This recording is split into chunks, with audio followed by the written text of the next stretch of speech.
for today, warak una.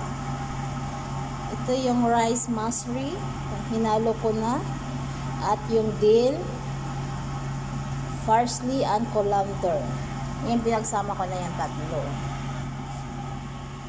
At dito naman yung sauce, tomat, may basil, may asin, pomegranate sauce,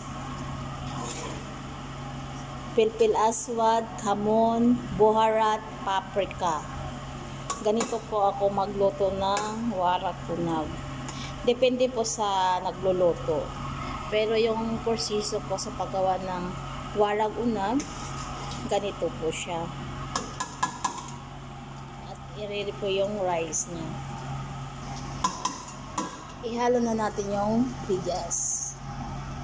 I-mix natin siya. Hinaan lang natin. Hindi ko na ipapinakita kung ano nilalagay ko ng mga ingredients. Ano lang naman yan eh, basil,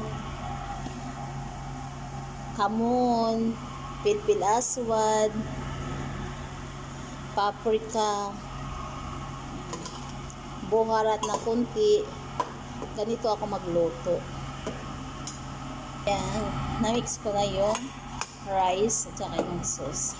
Ganito na siya. Tuyo.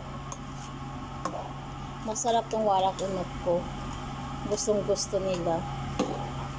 Ganito lang siya. Maya maya 5 minutes. Paininan lang natin siya. Tapos pwede na siyang ibalot sa grapes ng dahon. Na siya. Pwede ko na siyang kainin.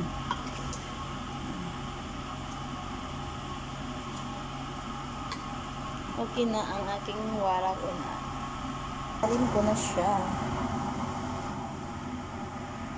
Okay, bye-bye.